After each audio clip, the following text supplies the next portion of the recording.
페이지에 있습니다.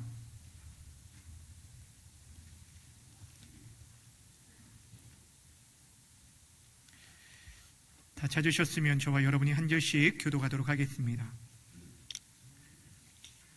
우리가 그들을 작별하고 배를 타고 바로 고스로 가서 이튿날 로도에 이르러 거기서부터 바다나로 가서 구브로를 바라보고 이를 왼편에 두고 수리아로 항해하여 두로에서 상륙하니 거기서 배의 짐을 풀려 함이러라.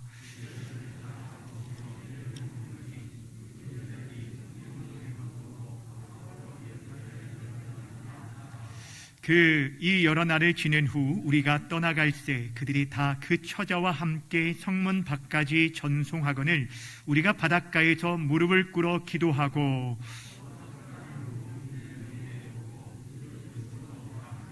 두로를 떠나 항해를 다 마치고 돌레마이에 이르러 형제들에게 안부를 묻고 그들과 함께하게 하루를 있다가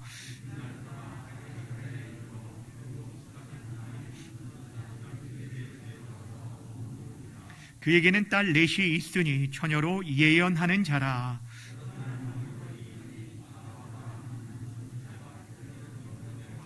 우리에게 와서 바울의 띠를 가져다가 자기 수족을 잡아 매고 말하기를 성령이 말씀하시되 예루살렘에서 유대인들이 이같이 이 띠 임자를 결박하여 이방인의 손에 넘겨주리라 하거늘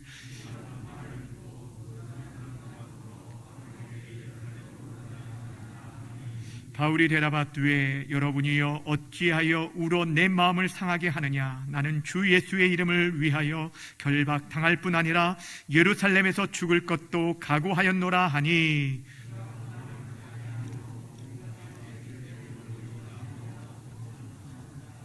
아멘.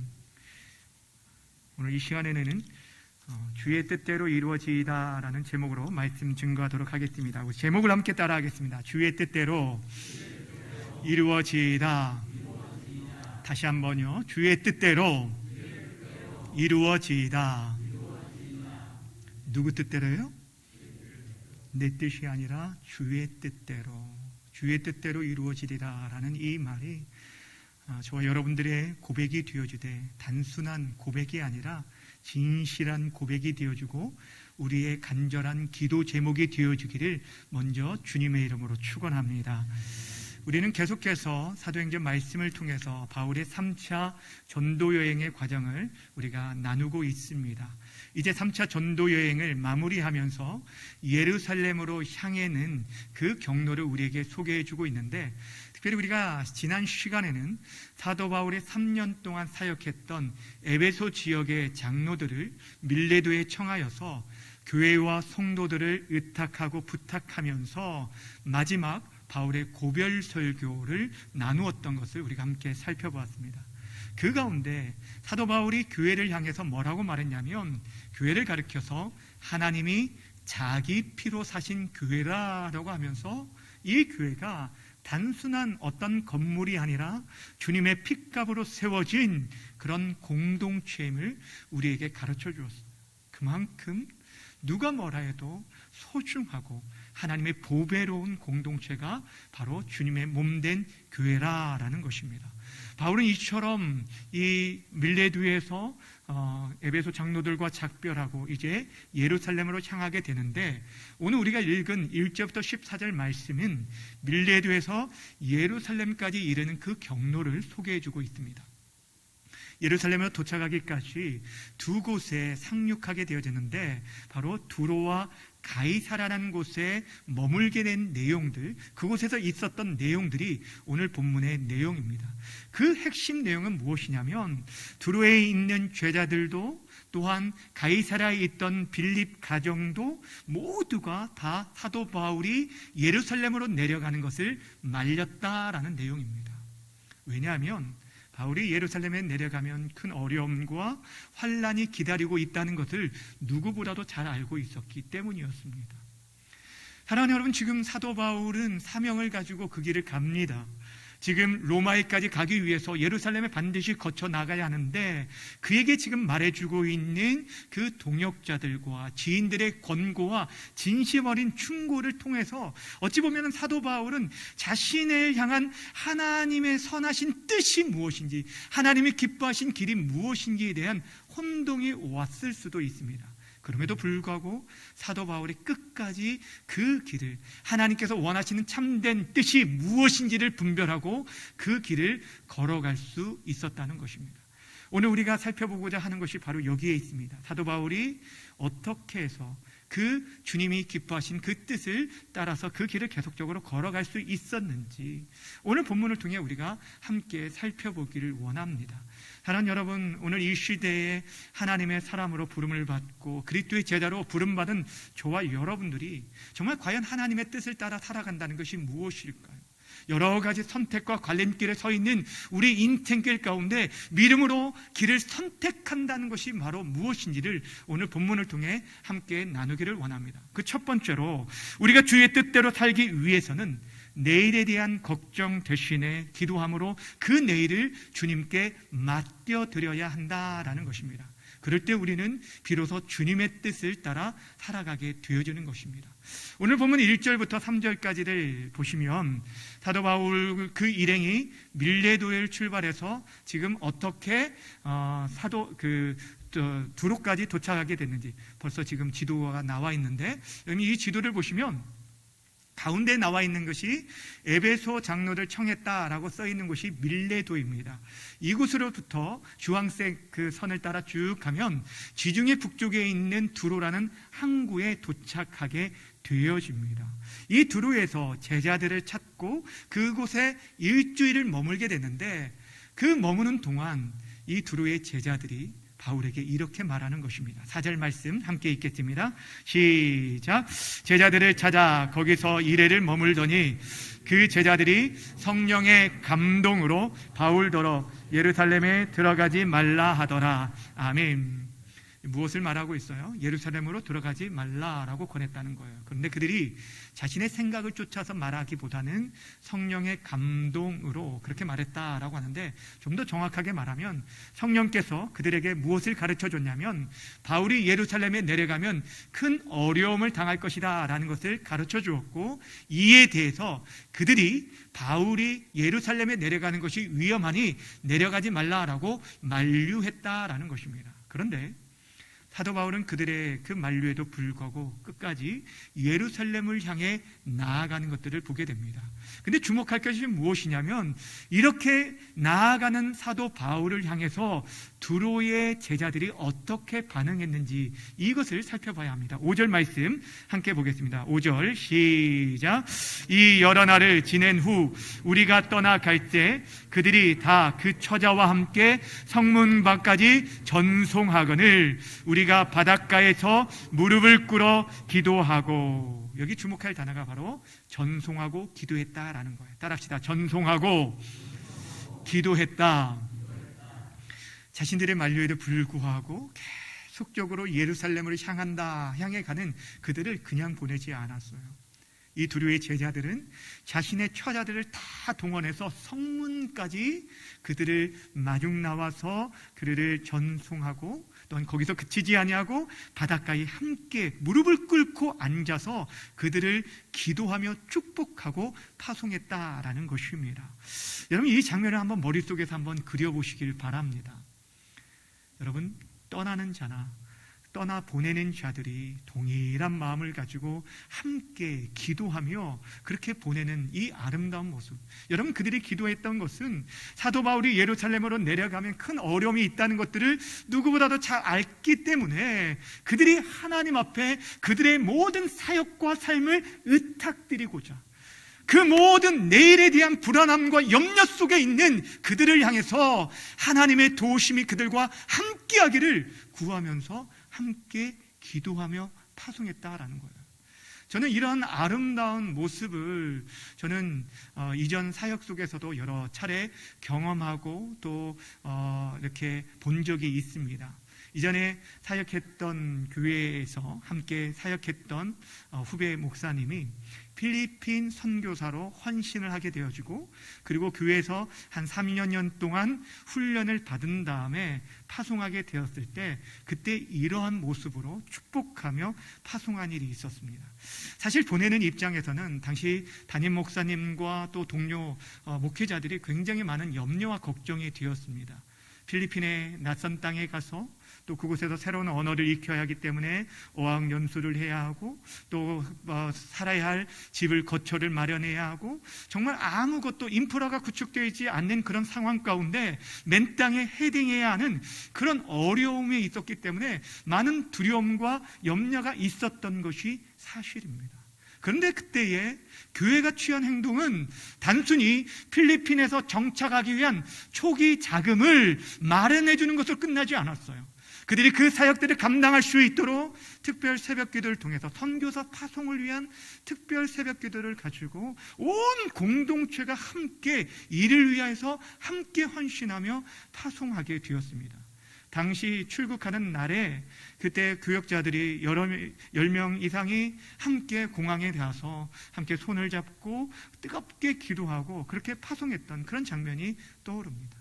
사랑하는 여러분, 필리핀을 향한 하나님의 뜻이 그 선교사님에게 있다는 것들을 처음에 우리들이 두려움과 염려가 있었지만 확신한 가운데 이제는 여호와 일에 하나님께서 친히 예비하시고 준비하시고 함께 하실 것들을 소망하면서 그 모든 두려움과 염려를 주님께 내어 맡길 때 기도로 파송할 수 있는 것입니다. 오늘 두루의 제자들이 바로 그러했다라는 것입니다. 사랑하는 여러분, 저는 이 기도야말로 우리의 삶에 주님의 뜻을 이뤄가는 가장 확실한 길이라고 믿습니다. 사랑하는 여러분, 기억하시길 바랍니다. 우리가 기도한다라고 할 때 기도라는 것은 내 뜻을 관철시키고 하나님을 어루고 달래서 내 뜻을 이루어가는 것이 기도가 아닙니다. 기도는 분명 내 뜻으로 시작했을지라도 하나님의 뜻이 무엇인지를 묻는 시간이에요. 그리고 그 뜻을 분별하고 그 뜻을 확인했을 때는 그 뜻에 내가 순복하고 따를 수 있도록 하나님의 도우심을 구하는 것이 바로 기도라는 것입니다. 그러한 기도의 본을 가장 잘 보여주신 분이 바로 우리 주님이십니다. 우리 주님께서는 하나님의 아르심에도 불구하고 새벽 미명에 하나님 앞에 엎드려 간구하셨습니다. 그분이 하나님과 매 순간 친밀한 교제를 나누기 위함도 있지만 매일매일 하나님의 뜻을 따라 살아가기 위함이었습니다. 그렇습니다. 예수님께서는 철저하게 하나님의 뜻에 순복하셨습니다. 그 결정적인 사건이 바로 십자가 사건입니다. 십자가를 앞두시고도 예수님께서 하나님 앞에 이렇게 간구하셨습니다. 내 아버지여, 만일 할만하시거든 이 잔을 내게서 옮겨주옵소서. 지나가게 하옵소서. 한순간도 하나님과 떨어져 본 적이 없는 그 친밀한 관계가 깨어질 것 때문에 이 잔을 옮겨달라고 기도하였지만 예수님의 기도는 거기서 끝나지 않았습니다. 그러나 아버지여, 내 원대로 하지 마시고 아버지의 원대로 하옵소서라고 간구했습니다. 따라합시다. 내 원대로 마시고 아버지의 원대로 하옵소서. 궁극적으로 하나님 아버지의 뜻에 순복하며 따르는 것, 이것이 바로 기도입니다. 사랑하는 여러분, 이처럼 우리가 기도를 통해서 우리를 향한 하나님의 뜻을 깨닫고 그 뜻을 분별한 다음엔 우리는 그 뜻에 순복하며 나아가며 우리의 삶을 전적으로 의탁드리는 그런 신뢰가 있어야 한다는 것, 이것이 바로 우리 그리스도인들의 삶입니다. 우리의 삶, 우리를 통해서 이루시고자 하는 주님의 뜻을 이루기 위해서 우리는 막연한 내일에 대한 두려움과 염려에 사로잡힐 것이 아니라 오히려 그 모든 것들을 주관하시는 하나님 앞에 우리의 모든 삶을 내어 맡기며 기도할 때 우리의 삶을 통해 정말 하나님께서 이루셔야 하는 그 뜻이 펼쳐지게 되어질 거예요. 그래서 사도 바울은요, 자신이 로마 감옥에 갇혀 있는 상황 가운데서도 빌립보 교회 성도들에게 뭐라고 편지했습니까? 아무것도 염려하지 말라라고 말합니다. 우리 빌립보서 4장 6절 7절 말씀 한 목소리로 함께 읽겠습니다. 시작. 아무것도 염려하지 말고 다만 모든 일에 기도와 간구로 너희 구할 것을 감사함으로 하나님께 아뢰라.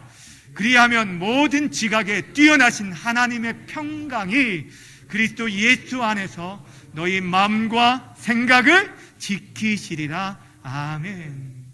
사랑하는 여러분, 이 시대 많은 사람들이요, 내일을 알 수 없는 그 불확실한 상황 가운데 붙들고 있는 것이 소위 운명이나 사주팔자입니다. 그것에 목을 겁니다. 목을 맵니다. 그래서 연초가 되어지면 점집에 찾아가고, 그런데 그렇다고 해서 그들의 불안감이 해소될까요? 오히려 그 안에 사로잡히는 그런 모습들을 보게 됩니다. 이런 면에서 하나님의 백성된 저와 여러분들은 달라야 한다는 거예요. 분명 우리들도 내일에 어떤 일들이 일어날지 모르기 때문에 불안감이 있습니다. 두려움도 있습니다. 염려도 있습니다. 그렇지만 우리의 내일을 누가 주관하고 계시는지 우리는 확실하게 알고 있습니다. 우리의 내일을 책임져주는 분이 누구인지를 알고 있기 때문에 그 모든 것이 하나님의 섭리와 주권 가운데 이루어짐을 알고, 또한 우리의 모든 삶이 합력하여 우리의 구원과 선을 이루실 것을 믿기 때문에 우리는 그 어떤 상황에서도 담대하게 살아갈 수 있는 것입니다. 바라고 원하기는 내일에 대한 수많은 염려와 두려움에 사로잡힐 것이 아니라 그 모든 내일을 주관하고 계시는 지금도 살아계신 하나님께 여러분의 모든 염려를 내어 맡김으로 오직 주님의 뜻을 이루어드릴 수 있는 저와 여러분 모든 삶이 되어지길 주님의 이름으로 간절히 축원합니다. 두 번째, 우리들이 주님의 뜻을 이루어드리기 위해서는 사람들과의 관계나 정에 이끌리기보다는 하나님께서 주신 그 사명을 최우선순위에 두어야 한다라는 것입니다. 그럴 때만이 우리가 주님의 뜻을 온전히 이루어드릴 수 있는 것입니다. 오늘 본문 이제 7절 이하에서 보면 두로에서 떠나서 어디로 오게 되냐면 예루살렘으로 향하는 마지막 경유지인 가이사랴에 도착하게 됩니다. 이 가이사랴에서는 초대교회 7 집사 중에 하나였던 전도자 빌립의 집에 머물게 되는데, 그 집에 머무는 동안 유다에서 한 선지자가 올라오게 됩니다.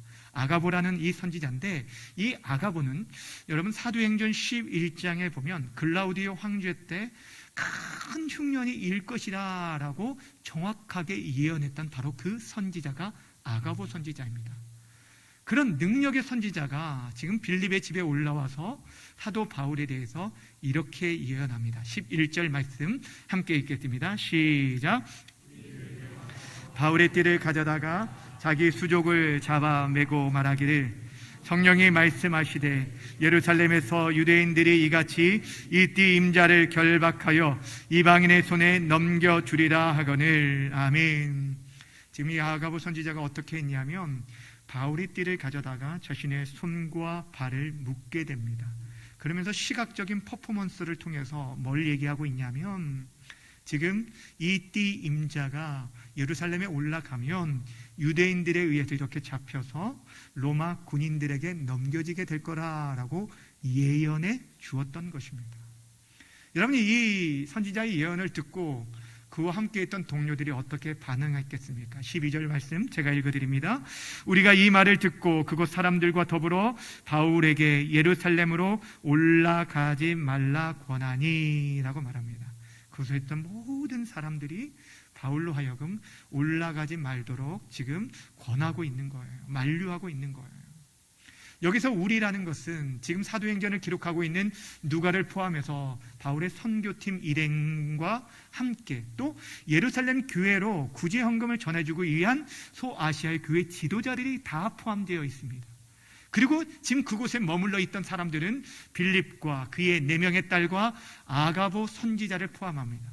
다시 말하면 바울 모든 일행과 이 빌립의 모든 가족들이 모두가 다 함께 지금 사도 바울이 예루살렘으로 내려가는 것을 막고 있다는 거예요. 그들은 말로만 막는 게 아니라 13절에 의하면 눈물로 울면서 그들을 말렸다라고 말하고 있어요. 어찌 보면 이것이 당연한 일이 아닐까요? 몰라면 몰랐어도 내려가면 큰 어려움이 있다는 걸 아는데, 내가 사랑하는 사람이 어려운 길을 간다는 것을 여러분 그냥 눈 뜨고 그냥 어서 가십시오라고 말할 수 있는 사람이 과연 얼마나 되겠습니까? 만약 여러분들이 사도 바울이었다면 이런 상황 가운데 여러분은 어떻게 행동하셨겠습니까? 저는 2번, 3번 생각하지 않고 그냥 그 자리에 머물렀을 것 같아요. 정말 이게 하나님의 뜻인가 보다. 지금은 때가 아닌가 보다. 좀 더 기도하고 기다리자라고 했을지도 모르겠습니다. 근데 오늘 사도 바울은 그렇지 않았다는 거예요. 사실 여러분, 지금 사도 바울의 입장이 얼마나 마음이 괴로웠을까요? 지금 자신에게 권면하고 있는 사람들은요, 자신과 생사고락을 함께했던 믿음의 동역자들입니다. 가족 같은 자들이에요. 또한 빌립은요, 복음전도 사역에 있어서 대선배격인 어른입니다. 그 어른들의 충고와 그의 가족 같은 동역자들이 지금 이렇게 눈물까지 흘리면서 그에게 권면하는데 그를 뿌리치는다는 것, 사실 쉬운 일이 결코 아닐 거예요. 그런데도 불구하고 사도 바울이 이렇게 대답합니다. 13절 말씀 함께 읽습니다. 시작. 바울이 대답하되 여러분이 어찌하여 울어 내 마음을 상하게 하느냐. 나는 주 예수의 이름을 위하여 결박당할 뿐 아니라 예루살렘에서 죽을 것도 각오하였노라 하니. 당신들이 왜 내 마음을 상하게 하느냐. 지금 마음에 번민이 일어난 거예요. 많이 힘들었다는 거예요. 그러면서 그들에게 뭐라고 말합니까? 내가 결박당하는 것과 문제가 아니라 이미 예루살렘으로 내려가면 결박과 환란이 기다린다는 걸 알고 있었기 때문에 죽음을 각오하고 그 길을 간다라고 지금 말하고 있는 것입니다. 여러분, 바울이 왜 이렇게 말했을까요? 그는 지금 성령의 음성을 그가 무시하고 있는 것일까요? 여러분, 그는 다른 사람의 의견 따위는 정말 아무것도 아닌 것처럼 무시하는 그런 황소고집의 사람이었기 때문입니까? 결국 그렇지 않습니다. 그에게는 그 모든 것보다 더 중요한 하나님께로부터 받은 사명이 있었기 때문입니다. 주님께로부터 받은 사명, 그 누구도 막을 수 없는 생명보다 귀한 그에게 주어진 사명이 있었기 때문에 그는 그 길을 걸어가고 있는 것입니다. 여러분, 밀레도에서 사도 바울이 에베소 장로들 떠나보내면서 그들에게 말했던 것이 무엇입니까? 자신이 지금 예루살렘으로 향하고 있는 그 각오가 어땠다고 말해줬습니까? 사도행전 20장 24절 이렇게 말하고 있죠. 함께 읽겠습니다. 시작.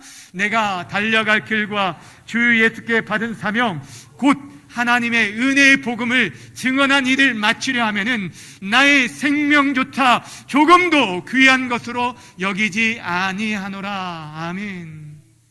그에게는 주님께서 주신 사명이 있대요.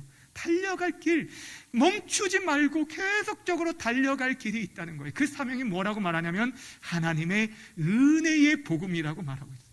은혜의 복음을 증거하는 일을 마치려 하면은 자신의 생명을 조금도 귀한 것으로 여기지 아니한다라고 말하고 있어요. 사도 바울은요, 자신이 어떤 가운데 구원을 받았는지 알았어요. 예수 믿는 자들 박해하고 그들을 죽이고 그들을 가두는 일들, 잡아 가두는 일들을 위해서 일생 동안 열심을 품었던 그에게 예수님께서 먼저 찾아오셨습니다. 사울아 사울아, 내가 나를 왜 핍박하느냐. 먼저 찾아오시고 그를 용서해 주시고 그를 구원해 주실 뿐 아니라 그를 이방인의 사도로 세워주셨다라는 것입니다.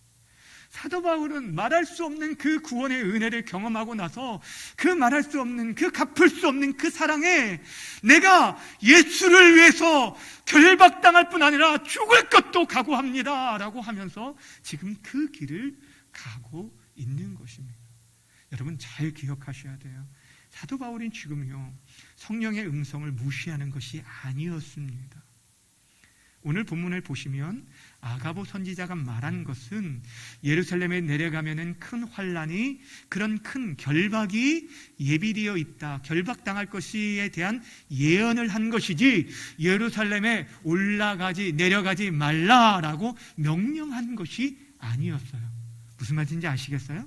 제자들은 염려한 나머지 그를 내려가지 말라고 만류하였지만 어찌 보면 제자들 또한 하나님의 그 큰 뜻, 바울을 향해서 바울이 이제 예루살렘을 거쳐서 로마에까지 이르러서 이 복음을 어떻게 열방을 향해 흘러가게 되어질지에 대한 하나님의 큰 비전과 꿈들을 사실 알지 못했어요. 그렇기 때문에 인간적인 정과 그 마음에 그를 가지 말라라고 말렸지만 오히려 사도 바울은 이 예언의 말이 자신이 올라가지 말라라는 말이 아니라 오히려 마음을 더욱더 강하게 하고 담대히 하고 각오를 단단히 하면서 부르심의 사명을 위해서 재무장하는 시간을 가졌다는 것입니다. 사랑하는 여러분, 바울이 이처럼 죽음을 각오하고 예루살렘으로 가려고 했던 건 다른 어떤 이유 때문이 아니었어요. 자신의 이십신양면을 위한 게 아니에요. 사람들이 이렇게 하면 칭찬해 주겠구나, 사람들이 나를 인정해 주겠구나, 이것 때문이 아니었다는 거예요. 오직 자신의 생명을 구원해 주신 예수 그리스도, 그분의 이름을 위함이라고 말하고 있어요. 죄인 중에 개수와 같은 자신을, 그 억만가지 죄악 가운데 있던 자신을 구원해 주시고 사랑으로 이끌어 주시고 귀한 사명 맡겨주신 주님 때문에 그 어떤 주변에 있던 다른 사람들의 그 진심 어린 충고와 사랑까지도 때로는 가만히 다 눈을 감고 묵묵히 우리 주님께서 걸어가셨던 그 십자가의 길을 따라 나서게 되었던 것입니다. 조선 얘기지만 사랑하는 여러분, 우리가요 정말 하나님의 뜻이 무엇인지를 몰라서가 아니고 하나님의 뜻이 무엇인지를 아는데, 우리가 참 예배하는 것이 하나님의 뜻이잖아요. 하나님을 사랑하고 이웃을 사랑하고 주의 복음을 위해서 헌신하는 것이 하나님의 뜻이라는 걸 아는 데 있어서, 그런데도 알면서도 불구하고 우리를 주저하게 하고 머뭇거리게 하고 그 사명의 자리에 나가지 못하게 막는 것은 사실 우리 주변에 있는 가장 가까이 있는 가족들일 때가 많은 것을 보게 됩니다. 지난번에는 말씀드렸죠. 우리 교회 성도들 가운데 교회에 나아간다고 하니까 왜 그런 위험한 곳에 가려고 하느냐라고 아들이 막아서 아직까지도 나오지 못하는 분들도 계십니다. 여러분의 자녀들이 혹시나 목회자가 된다라고 한다면 쌍수 들고 환영할 부모 죄송하지만 한 사람도 없을 것 같아요.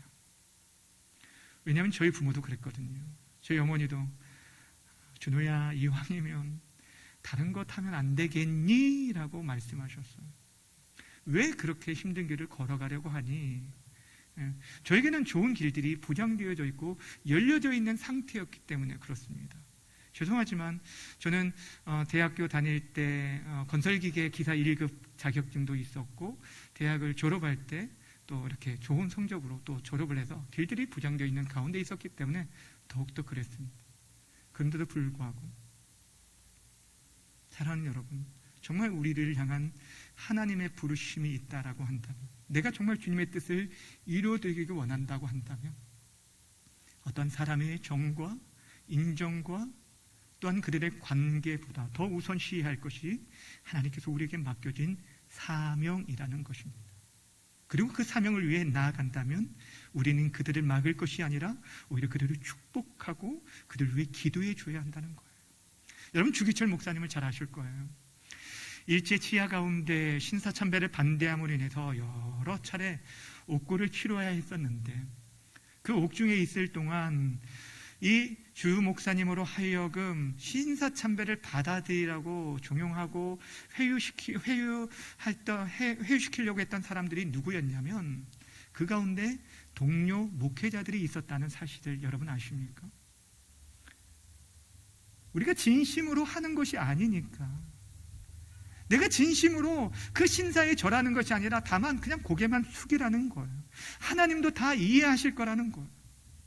지금은 우선은 살아야 하지 않겠느냐, 살아야 더 큰 일들을 도모할 수 있지 않겠느냐, 처자식 좀 생각해라, 그래 눈 한 번 딱 감고 신사 앞에 무릎을 꿇으라라고 말했던 사람들 중에 동료 목회자들도 있었다는 거예요. 저는 이 동료 목사님들이 분명 이 주목사님을 정말 걱정하고 아꼈기 때문에 그렇게 말할 수밖에 없었다는 상황들을 알지만, 주목사님은 그 말을 들을 때마다 이렇게 대답했습니다. 주님을 위하여 오는 십자가를 내가 외면했다가 이 다음 내가 무슨 낯으로 주님을 대하겠느냐. 그러면서 끝까지 그 길을 일사각오의 정신으로 끝까지 믿음을 지키며 순교의 길을 걸었고, 그 순교자의 피가 한국교회가 일제 강점기뿐 아니라 6.25 동란 가운데서도 아직까지도 든든하게 세울 수 있었던 그 밑거름이 되어졌다라는 것입니다. 그렇게 살아가는 여러분 바라고 원하기는 내 뜻이 아니라 정말 주님의 뜻을 우리의 삶 가운데 온전히 이루어 가길 원한다면, 여러분 한 번뿐인 인생이에요. 여러분에게 여러 번의 인생이 주어졌다면 여러 것을 선택하라고 말할 수 있을 것 같아요. 근데 여러분에게 한 번뿐인 인생, 주님 앞에 서야 할 날이 이를 것을 우리가 기억한다라고 한다면, 정말 우리의 뜻이 아닌 하나님의 뜻을 이루기 위해서는 다른 어떠한 관계와 정에 이끌리기보다는 하나님께서 맡겨주신 그 사명을 가장 귀하게 여기고 순종하며 나아가면서 남은 생에 정말 주님 앞에 부끄럽지 않는 충성된 일꾼들이 다 되어지시기를 주님의 이름으로 간절히 축원합니다. 주 안에 사랑하는 여러분, 우리는 이 땅에 우연히 보냄받은 자들이 아니라 우리들은 하나님의 뜻을 이루기 위해 사명자로 부름받았다라는 것입니다. 사명자로 부름받은 저와 여러분에게 있어서도 내일에 대한 불확실함으로 인해서 염려와 두려움이 있을 수 있습니다. 당장에 이제 목요일 시험 봐야 할 수험생들, 부모들까지 얼마나 긴장되고 떨리는지 모릅니다. 저는 저희 아이가 그냥 그 기말고사만 본다고 해도 굉장히 그 하루는 굉장히 제가 긴장하는 걸 보게 됩니다. 근데 여러분, 정말 우리 사랑하는 자녀들뿐 아니라 우리의 내일을 책임져 주시는 분이 하나님이심을 믿는다면, 그 하나님께 모든 것들을 의탁하고 맡겨드릴 때 하나님께서 우리뿐 아니라 우리 자녀들의 인생을 책임져 주시고 지키시고 보호하시고 함께 하실 줄을 믿습니다. 또한 아무리 많은 사람들이 모두가 다 이 길로 가는 거지, 이 길이 성공하는 길이고 이 길이 출세하는 길이라고 말한다 할지라도, 우리 주님께서 말씀하신 사명의 길이 분명하게 서 있다면, 그 길이 좁은 길이라도, 그 길이 고난의 길이고 때로는 눈물을 흘리며 따라가야 할 십자가의 길이라 할지라도, 여러분 그 길을 끝까지 따라갈 때 하나님의 뜻을 온전히 이루어갈 수 있을 줄 믿으시길 바랍니다. 바라고 원하기는 우리 주님께서 우리의 구원을 위해서 십자가의 그 길을 묵묵히 순종하며 걸어가셨던 것처럼 우리 또한 참으로 부족하지만 주님의 길을 따라서 자기 십자가를 지고 사명 감당 잘함으로 말미암아서 주님의 뜻을 이루어드리는 이 시대에 하나님의 사람들이 다 되어지기를 주님의 이름으로 간절히 축원합니다. 이 시간 우리 함께 찬양하면서 또 기도하며 나아갔으면 좋겠는데, 오늘 사명이라는 찬양 제목의 찬양이 있습니다. 이 찬양의 가사를 보면 참 어떻게 보면 좀 무거운 마음들이 들 수도 있어요. 제가 가사를 좀 읽어드릴게요. 좀 가사를 띄워주셨네요. 주님이 홀로 가신 그 길, 십자가의 길이죠. 나도 따라가오. 모든 물과 피를 흘리신 그 길을 나도 가오. 험한 산도 나는 괜찮소. 그것이 바다 끝이라도 나는 괜찮소. 죽어가는 저들을 위해서, 생명 구원하는 일들을 위해서 나를 버리기를 바라오. 아버지 나를 보내주오. 나는 달려가겠소. 목숨도 아끼지 않겠소. 나를 보내주오. 세상이 나를 미워해도 나는 그들을 사랑하겠소. 세상을 구원할 십자가를 나도 따라가겠소.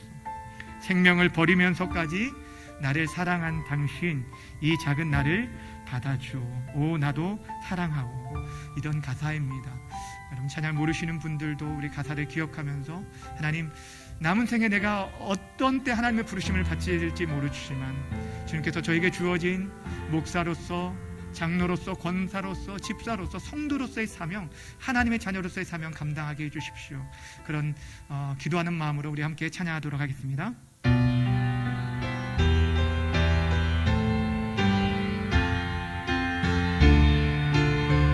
주님이 홀로 가신 그 길, 주님이 홀로 가신 그 길, 나도 따라가오.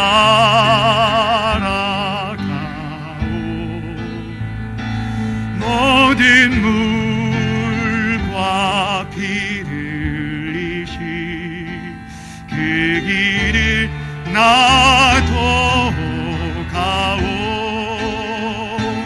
험한 산도 나는 바다 끝이라도 나는 괜찮소.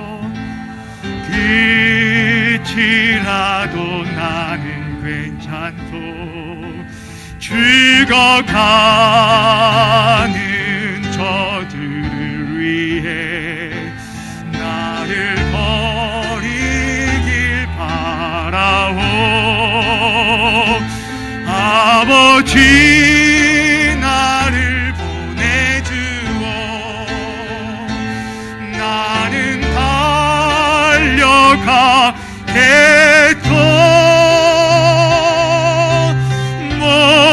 목숨도 아끼지 않겠소.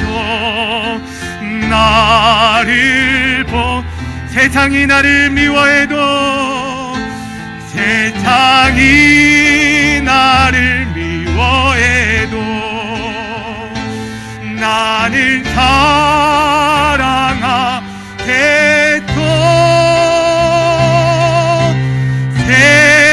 세상을 구원할 십자가 놔뒀다. 생명을 버리면서까지, 생명을 버리면서까지 나를 사랑한 당신, 이 작은 나를 받아주오. 나도